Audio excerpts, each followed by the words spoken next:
is, do you support universal access membership? Yes, that's the answer. Yeah. Okay. Can you say yes again? Yes. Do you support affirmative action, and why or why not? Yes. So, like, despite any value judgment that you might have about affirmative action, like, it's worked. Affirmative action hasn't had to apply in elections since 2010 for 2 years. So that, like, you know, I think that's really indicative that affirmative action has worked, especially in the instance of board director elections. And also, like, affirmative action will sort of only work if you keep getting women on board. Like, women will only keep running for those positions, will keep running for student leadership positions, will keep participating in clubs and societies if you have women within the USU supporting that. And I think that affirmative action is really positive for the union. Cool. Alright, so this is a double barrel one. First of all, what's your attitude to fair trade, and have you signed the Fairly Educated contract? So I'll answer the second question first. That answer is no. I had some specific reservations initially about the contract, and I had a few discussions with Rachel Hoy from Fairly Educated about that, and she reacted quite positively. She was just like, if you want to discuss those clauses further, we can. And then it was sort of after that interview that I got the message from Penny Crossley that we weren't really allowed to sort of sign on to anything like that before the campaign. So my position on fair trade is that I think that what the union's currently doing in terms of its coffee tender, in terms of seeking socially responsible coffee suppliers, is really positive. It's definitely a process that I support. Whether that involves actual, like, specifically fair trade certified coffee suppliers is up to the Fair Trade Working Party, and I fully support the processes of that working party as well. Cool. Are you a member of any political party? Yes or no, firstly. And secondly, what do you see as the role of political affiliations in USU board elections, and then further that on board? And is it positive? I'm not. I know plenty of people who are. And those people are politically affiliated because they believe in specific ideology, because they have those certain convictions. I personally, I do conform to a certain set of, like, beliefs, obviously. I have opinions. But I haven't felt the need to join a political party because of that. How I see the role of political, affiliations on board, I'm for a diverse range of people getting elected onto board, whether they are supported by political parties or not. I think it's important to have those diverse views on board so that we can have, like, a diversity of opinions and debate about important decisions. And I think that that's really positive. But all the same, I think that some decisions that you make on board, like, for example, like, how much money you're going to be spending on student experience, isn't really a matter of political ideology. So I think that there are some instances in where ideology plays a part in decisions on board, and then there are some instances where it doesn't. Okay, cool. Okay, so why do you think there are so few candidates this year? That's a tricky question. I'm not too sure. I decided to run, like, a really long time ago. So, throughout the process, I heard that some people were going to run, some people weren't. I guess I don't really have an answer. Perhaps, do you think it's problematic that there are so few candidates running? I guess not. No. I think that I don't think it's a structural thing. I don't think that people are I don't think it's an indication that people are disengaged from the union. I just think that it's probably cyclical. That, in 1 year you're going to have more people running, and some years you're just not. Okay. And in regards to your previous statement of, like, the need for a diversity of voices, do you think that by having less candidates, it could result in a lack of diversity? Looking at this race specifically, I think that there, is a bunch of diverse people running, of, say, different political affiliations, different gender, their experiences with the union are also different, so I don't think that this race specifically has been affected but by maybe the just lesser amount of candidates. Just a question you just one last time. Do you think that even though, while there are, like, a diverse number of candidates in the political party they're affiliating with, there perhaps isn't as much diversity as in previous years within those specific political groups, and is that a problem in actually representing the views of students? So, in as in like politically affiliated groups? Yeah, well, either like within each group, like while there is overall diversity, like there's only one Labor affiliated candidate. Yeah. Do you think that's a problem? I guess not. Like, I mean, if that certain political group decides to run their own candidate, like I probably can't make a value judgment on like their internal processes and who they pick to run. So, okay. How do you view the negotiations that took place with the university over the past 2 years? I think that the union came out of it in a really strong position, in control of their commercial operations, in control of their revenue, so that they can implement cool things like Twilight Middle Markets and like USU music festivals, and keep having like implementing amazing student experience on campus. And I think that is like absolutely paramount to the union. Mm-hmm. Do you worry that, given that you have in your policy statement promised things like Twilight Noodle Markets and things which are contingent on the amount of money that the USU can have to provide those additional services to students, do you view the SSAAF funding as something which is potentially volatile and therefore could mean that you're unable to provide those things to students because it is a significant part of the revenue of the union? So I think in terms of just broadly the operation of the union, the financial position of the union, the volatility of the SSAAF will always be a concern, but for now, so for example, if next year, if we don't get SSAAF money, there are sort of, in terms of innovation and also other parts of negotiations with the university, there's ways of securing those sorts of funds. In response to the first part of the question, the union spends, a specific amount of money on the student experience every year, and they do so because they know that it's a strategic advantage for them to do so, because that they value that campus experience for their students. And I think that things like Twilight Noodle Markets, things like USU music festivals falls under that portfolio pretty neatly, and I think that it would contribute a great deal to the already broad portfolio of events the USU runs for its students. Cool. What do you think of the SSAAF breakdown, the allocation of funding? How it's been allocated? Yeah. Do you think it's been allocated fairly, unfairly? Yeah, I think that, specifically in regards to the USU, I think that, it was a fair, if not, very optimal outcome for the USU. I'm also involved with the SRC, and I think that overall the allocations of the SSAAF were fair for every organisation. To that point, do you think that your current position as an SRC executive takes away from your ability to negotiate effectively for the SSAAF funding on behalf of either of those organisations? I don't think so. I'm a member of the General Executive, and I'm involved in the day-to-day running of the SRC, and sometimes I may voice my opinions on things like SSAAF negotiations, but that's not going to come up again before the end of my term as a General Executive member. If those things do come up, Nae Brooks, who is also a Board Director, also sits in the same position as I do, and she handles the conflict sometimes that arise pretty well. So it's just a matter of being aware of when you do have those conflicts of interest and removing yourself from that situation. I think that I'd probably be able to do that. Cool. Do you think you are a good negotiator, and why? I guess my negotiation style is more of an open one. So in terms of I'm not really a person to say drive a hard bargain, but I am a person who can see both sides of the coin, and I think that would be an advantage in negotiation. Just so you can sort of step in the other party's shoes and be so what is it that they want? What is it that we want? How can we cooperate? Mm-hmm. Where do you think you've used these skills before? I've been involved in a bunch of extracurricular organisations where we've had to negotiate things like grants and stuff. So for example, UN Youth is one of them, and just broadly, I've also been involved in a few campaigns on campus. So cool. What ideas do you have to make the union's commercial operations a more sustainable, profitable venture?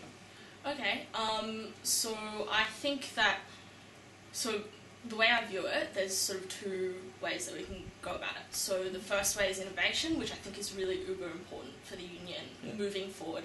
I think that innovation, especially student innovation, especially student business ideas, are really, really important tantamount to the union, and I think that that could be a really big source of growth for the union outside of the commercial operations that they have now. A second way is to just look at the commercial operations and assess them as they are now, and see if they can make the business term as efficiencies in those business operations. The union has already gone through that process. They've already assessed and made efficiencies within their commercial operations to make them more profitable. So I think preferably my focus would be to be on innovation, implementing those bright ideas that students may have for the union to make the commercial operations more sustainable and more profitable. What do you see as the purpose of the USU, as distinct from, say, any other student organisation? Sure. It's such a broad question. I could go on for ages about it. It is definitely all about the students, and so that same point can be made about organisations like SRC and Super, but providing that out of the world student experience for students, I think, is the bulk of what the union does. To make sure that the students' university life isn't just about going to classes and going to lectures, but also about making friends, hanging out in Manning, joining clubs and societies, and really being able to participate in things that people are uber passionate about. So I think that that's probably, in a really, really tight nutshell, the purposes of the union. Cool. Do you think you are qualified, and why, listing previous qualifications, you are qualified for a position on the board of the union? Yeah, I definitely do. I mean, I've had 3 years' experience in the Clubs and Societies program now. I sit on the CNS committee currently. So I was sort of born and bred through the CNS program, but I've also been involved, just in a student capacity, drinking coffee on campus, eating food from USU outlets, participating in week festivals, parties at Mannings and things like that. So I'm currently sitting on the executive of SAS. I'm the vice president. I'm also the treasurer of UNSOC. I'm also the external liaison officer for Politics Society. So I think I do have that breadth of experience to carry me through into this role. What was I going to say? I've forgotten. Yeah, do you want to ask the next question? Yeah. Okay. So Oh no, sorry, I remember. Why did you decide to run for board? So this is another one of those questions. I guess again in one sentence, because I care deeply about the union. It's just what I'm so passionate about. I think that what students can gain now and can potentially gain from the union is incredible, and I'd like to be able to deliver that, especially through things like universal access, deliver that experience to all students on campus. Okay. Which board member do you admire the most, current board member, and why? Okay. So I've known Sabella Matthews for a long time now. We actually used to sit next to each other in wind orchestra, so back in high school. I've known her for a really long time now, and I've so we went to school together as well, so it was a bit of a proud moment to be she is president of the union, so I definitely do really admire her, especially her leadership throughout what is a really tenuous stage for the union in terms of negotiations with the university, and to have brought the union out of that in quite a positive position, I think I really admire her for that. Cool. Which of the other candidates running do you think would make the best board director aside from yourself, and why? I've worked with Hannah Morris before on the SAS executive. She's also got a ton of experience.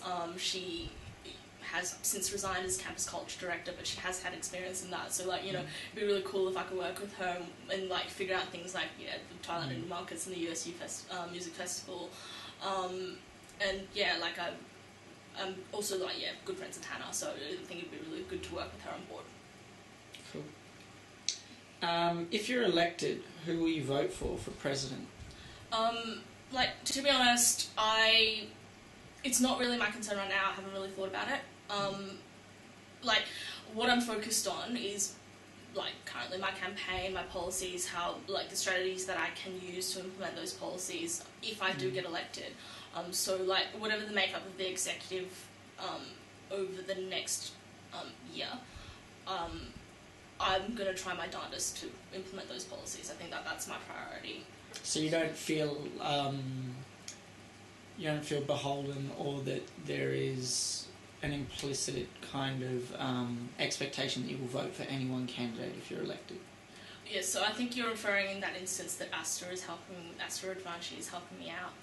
Like, again, like, I haven't thought about it. Okay. Me again? Just one more question into that. Where do you think the union is failing students at the moment, if anywhere? Yeah, so one of my policies is about affiliated campuses. I think that that is one area that the union has perhaps, if you're going to use those terms, failed students. Like, in terms of affiliated campuses, access benefits don't reach very far there. And just, I think that the value of I think especially because affiliated campuses are removed from a main campus, there is like a large challenge there to involve those students in the union, and I'd really like to see more access partnerships around affiliated campuses, more access benefits on affiliated campuses for those students, so that we can really work really hard to get those students involved within the union. Cool. So Chow Down, one of your key policies, is all about getting better food on campus, but that's also listed by several other candidates. Why and how will you make this a reality? Yeah, so, I think it's pretty indicative that when students go for a meal at uni, they tend to go off campus in search of, better food and even sometimes cheaper food. So, for example, $6 Thai in Newtown. I think that, students should be able to have a good meal on campus for less than $10. They shouldn't have to break $10 to get a good meal on campus. That includes a really nice sandwich and a coffee. And in terms of the strategy that I can use to implement that would be first of all, taste testing. I think that's really important. I don't think it's really been done by the union so far. So they did sort of a taste testing for the socially responsible coffee recently for students, but I don't think a lot of people knew about it. I think that that's one really good strategy to ensure that we get a positive response to the union's food and the food that's sold at those outlets, and it's used by a lot of food companies, big ones like KFC and Macca's and things like that. So I think that that's a viable option for the union. Another question. In terms of union board candidates, both this year and in the past, I know you mentioned that, before that you knew Sabella at school. Do you think it's a problem that, obviously, factions aside, political factions, that certain schools, Riverview could be included, as could a lot of the GPS schools, certain groups on campus, colleges, certain extra university clubs like the UN Youth Association, of which you are a part, are consistently shown to be listed in the qualifications of board directors? Do you think these form patronage networks which make it easier for certain students to access a place on the board? And how would you, if so, do you think that needs to be rectified in any way? Sure, I think that, a certain degree of mentoring has to go into, ensuring people stay connected to the union, and to not convince people, but to ensure that, there are a broad pool of, people who are willing to run for positions like a board director. I think that the nature of the relationships of the organisations to people who run, that sort of correlation, I don't think is sort of flows that way. I think it's just that because these people who generally run for board are involved people, they tend to be involved in those organisations as well. I don't think so. I don't think it's so much patronage. It's just probably just a correlation that's evident. Surely yourself, Sam Farrell, Tim, Sabella, all those people, Elias Forsyth in the past, met through those different groups, and if people didn't have access to those groups initially, do you think they're blocked out from running later down the track unfairly? I didn't mean it to sound so harsh. No. I don't think so. Yeah, sure. So I've Tim, Sam, they're really good friends of mine. They're also involved in my campaign. They're helping me out. but like that's sort of not just because we were involved in UN Youth, it's because they're my friends as well, like they're my friends on campus. So like I don't, like I personally don't see it so much as a problem. Yeah. Okay, sure.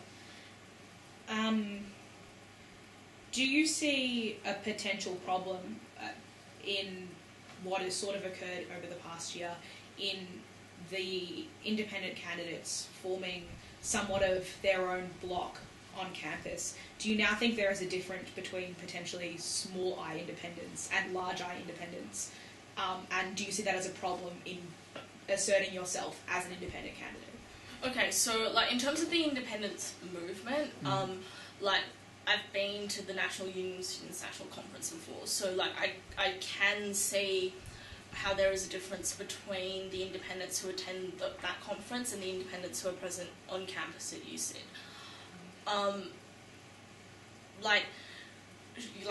I have heard sentiments that, yeah, perhaps there's a difference that's forming between small I independents and big I independents, but I think that the collectivization of the big I independents isn't so much of a negative thing. Like, we collectivize, we come together, we talk about ideas, but we don't, like, we let everyone form their own opinions about whatever issue is being discussed. So I don't see that so much as an issue.